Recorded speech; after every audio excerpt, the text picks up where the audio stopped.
TB రోగులకు infinity charitable trust అండగా నిలిచింది. అనంతపురం జిల్లా కళ్యాణదుర్గంలో క్షయ వ్యాధితో బాధపడుతున్న 100 మంది రోగులకు పోషకాహార కిట్ల పంపిణీ చేశారు ట్రస్ట్ చైర్మన్ బద్దె నాయక్.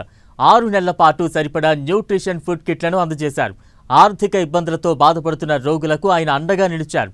టీబీ నివారణకు మందులతో పాటు బలమైన పోషకాహారం కీలకమన్నారు బద్దె నాయక్.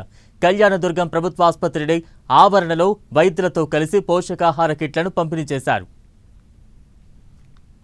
15 రోజుల క్రితం శివకుమార్ సార్ గారు మమ్మల్ని సంప్రదించారు. కళ్యాణదుర్గంలో దాదాపు 100 మంది టీబీ వ్యాధిగ్రస్తులు ఉన్నారు సార్. మారుమూల ప్రాంతాల్లో ఉన్న టీబీ వ్యాధిగ్రస్తులు సరైన పోషకాహారం లేక చాలామంది మరణిస్తున్నారు. మరి అలాంటి వారికి మేము ఇచ్చే టాబ్లెట్స్, యాంటీబయాటిక్, వాటితో పాటు మంచి ఆహారం కూడా వారికి అవసరం.